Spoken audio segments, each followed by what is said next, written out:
ನಮಸ್ಕಾರ ವೀಕ್ಷಕರೇ. ಶ್ರೀರಾಮ ನಮ್ಮೆಲ್ಲರ ರಕ್ಷಕ. ಅಂತಹ ಶ್ರೀರಾಮ ಶ್ರೀಲಂಕಾಕ್ಕೆ ಹೋಗಿ ರಾವಣನನ್ನು ಸಂಹರಿಸಿದ ಕಥೆ ನಮಗೆ ಗೊತ್ತಿದೆ. ಇದರ ಜೊತೆಗೆ ಶ್ರೀರಾಮನ ಭಕ್ತರು ತಿಳಿದುಕೊಳ್ಳಲೇಬೇಕಾದ ಮತ್ತೊಂದು ಕಥೆಯೆಂದರೆ ಅದು ಶ್ರೀರಾಮನಿಗಾಗಿ ಕಾದಿದ್ದ ಶಬರಿಯ ಕಥೆ. ಅಷ್ಟಕ್ಕೂ ಶಬರಿಗೆ ಶ್ರೀರಾಮನಲ್ಲಿದ್ದ ಭಕ್ತಿ ಎಂತಹದ್ದು ಗೊತ್ತಾ? ಶಬರಿ ಶ್ರೀರಾಮನಿಗಾಗಿ ಮಾಡಿದ ಆ ತ್ಯಾಗ ಏನು? ಇದರ ಹಿಂದಿನ ಸ್ವಾರಸ್ಯಕರ ಕಥೆಯನ್ನು ಇಲ್ಲಿ ತಿಳಿದುಕೊಳ್ಳೋಣ. ಶಬರಿ ಅರಣ್ಯದ ಬೇಡರ ನಾಯಕನ ಮಗಳಾಗಿದ್ದಳು. ಇವಳ ಮದುವೆ ತಯಾರಿ ನಡೆಯುತ್ತಿತ್ತು.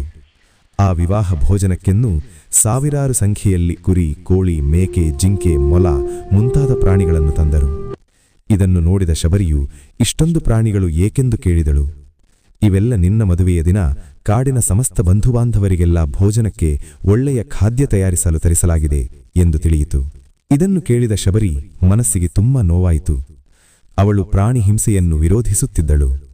ಅದರಲ್ಲೂ ಪಾಪದ ಪ್ರಾಣಿಗಳಾದ ಜಿಂಕೆ, ಮೊಲ, ಕುರಿ, ಕೋಳಿ ಇವುಗಳನ್ನು ಕೊಂದು ಖಾದ್ಯ ತಯಾರಿಸುವುದಾದರೆ ನನಗೆ ಎಂದೆಂದಿಗೂ ಇಂತಹ ಮದುವೆ ಬೇಡ, ನಾನು ಹಾಗೇ ಇರುತ್ತೇನೆ ಎಂದವಳೆ ಮದುವೆಯನ್ನೇ ನಿರಾಕರಿಸಿ ವೈರಾಗ್ಯದಿಂದ ಅರಮನೆ ಬಿಟ್ಟು ಹೊರಟೇ ಬಿಟ್ಟಳು.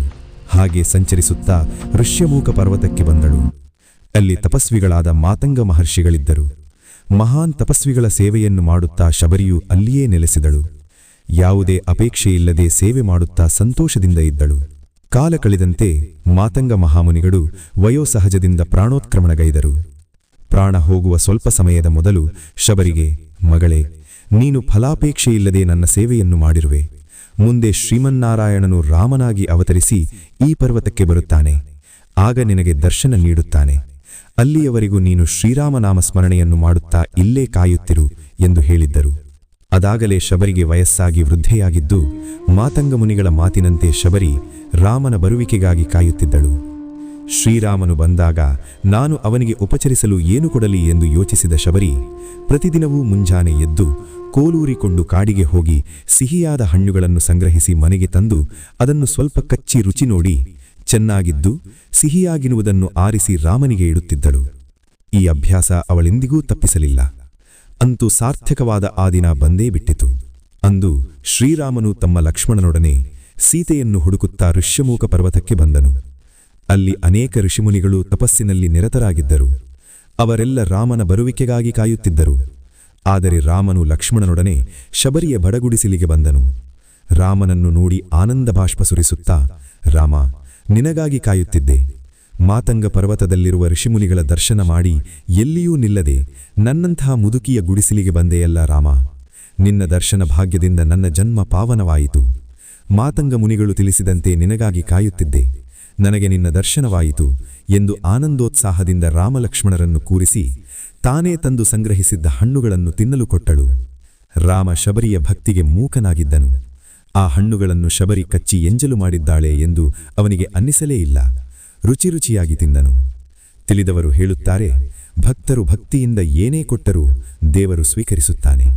ಅವನಿಗೆ ಭಕ್ತಿ ಮುಖ್ಯವೇ ಹೊರತು ವಸ್ತುಗಳಲ್ಲ. ಆದರೆ ಲಕ್ಷ್ಮಣ ಮಾತ್ರ ಇವು ಎಂಜಲು ಮಾಡಿದ ಹಣ್ಣುಗಳು ಎಂದು ಆಕ್ಷೇಪಿಸಿದನು. ರಾಮನು ಶಬರಿಯ ಭಕ್ತಿಗೆ ಸೋತು ಅವುಗಳನ್ನು ತಿಂದು ಸಂತುಷ್ಟಗೊಂಡನು. ರಾಮನು ಇಂತಹ ದಟ್ಟಾರಣ್ಯದ ಕಾಡಿನ ಮಾರ್ಗವಾಗಿ ಬಂದ ಕಾರಣವೇನೆಂದು ಶಬರಿ ವಿಚಾರಿಸಿದನು. ತನ್ನ ಪತ್ನಿ ಸೀತೆಯನ್ನು ರಾವಣ ಕದ್ದೊಯ್ದ ಸಂಗತಿಯನ್ನು ತಿಳಿಸಿ ಸೀತೆಯನ್ನು ಹುಡುಕುತ್ತಿರುವ ವಿಚಾರವನ್ನು ರಾಮ ತಿಳಿಸಿದನು. ಶಬರಿಯು ಅವನಿಗೆ, ರಾಮ, ತುಂಗಭದ್ರಾ ದಡದಲ್ಲಿ ಕಿಷ್ಕಿಂಧೆ ಎಂಬ ಪಟ್ಟಣವಿದೆ. ಅಲ್ಲಿ ಒಳ್ಳೆಯ ಗುಣವುಳ್ಳ ಶಕ್ತಿಶಾಲಿಯಾದ ಸುಗ್ರೀವನು ತನ್ನ ಸಹಾಯಕರೊಂದಿಗೆ ಅಲ್ಲಿ ನೆಲೆಸಿದ್ದಾನೆ. ಸೀತಾಮಾತೆಯನ್ನು ಹುಡುಕಲು ನಿನಗೆ ಅವನಿಂದ ಸಹಾಯ ಆಗುತ್ತದೆ. ನೀನು ಸೀತೆಯನ್ನು ಮರಳಿ ಪಡೆದು ಅಯೋಧ್ಯೆಯ ಚಕ್ರವರ್ತಿಯಾಗುತ್ತೀಯಾ ಎಂದು ಹೇಳುತ್ತಾ ರಾಮನ ಪಾದದ ಮೇಲೆ ಕುಸಿದಳು. ಶ್ರೀರಾಮನು ಶಬರಿಗೆ ಮುಕ್ತಿ ಕೊಟ್ಟನು. ಶಬರಿಯ ಅಹಿತಕರ ಪರಿಸ್ಥಿತಿಯಲ್ಲಿಯೂ ಅವಳ ನಿರಂತರ ಪ್ರಾರ್ಥನೆ, ಶುದ್ಧ ಮನಸ್ಸು, ಭಗವಂತನ ಮೇಲಿಟ್ಟ ನಂಬಿಕೆ ಇವುಗಳು ಶ್ರೀರಾಮನನ್ನು ಅವಳ ತಪೋಭೂಮಿಗೆ ಕರೆತಂದವು. ಶಬರಿಯ ಸಮರ್ಪಿತ ಭಕ್ತಿಗೆ ಪ್ರತಿಯಾಗಿ ರಾಮನು ಆಕೆಯು ಪ್ರೇಮದಿಂದ ಕೊಟ್ಟ ಹಣ್ಣುಗಳನ್ನು ಸವಿದನು. ಶಬರಿಯ ಶುದ್ಧ ಭಕ್ತಿಗೆ ಬಡವ, ಬಲ್ಲಿದ, ಕಷ್ಟ, ನಷ್ಟ, ಜಾತಿ, ಅಂತಸ್ತು ಈ ಎಲ್ಲ ಅಡೆತಡೆಗಳನ್ನು ಮೀರಿದ ಸಾಧನೆಯಾಗಿತ್ತು. ಪ್ರತಿದಿನವೂ ರಾಮನ ಬರುವಿಕೆಯ ನಿರೀಕ್ಷೆಯಲ್ಲಿ ಕಣ್ಣು ಹಾಯಿಸಿ ಕಾಯುತ್ತಿದ್ದಳು. ನಿತ್ಯವೂ ಅವನು ಬರುವ ಮಾರ್ಗದಲ್ಲಿ ಗುಡಿಸಿ, ಸಾರಿಸಿ, ರಂಗೋಲಿ ಹಾಕಿ ಕಾಡಿನಿಂದ ಆಯ್ದು ತಂದ ಹೂಗಳನ್ನು ಚೆಲ್ಲಿರುತ್ತಿದ್ದಳು. ಬೆಟ್ಟ, ಗುಡ್ಡ, ಕಣಿವೆಗಳಿಂದ ಹಣ್ಣುಗಳನ್ನು ತಂದು ಸುರಕ್ಷಿತವಾಗಿ ಕಾಯ್ದುರಿಸಿದ್ದಳು.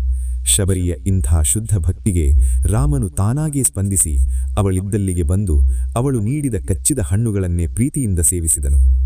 ಇಂತಹ ಶಬರಿ ಭಕ್ತಿ ಶ್ರದ್ಧೆಗೆ ಒಲಿದ ರಾಮನು ತಾನೇ ಪ್ರತ್ಯಕ್ಷನಾದನು.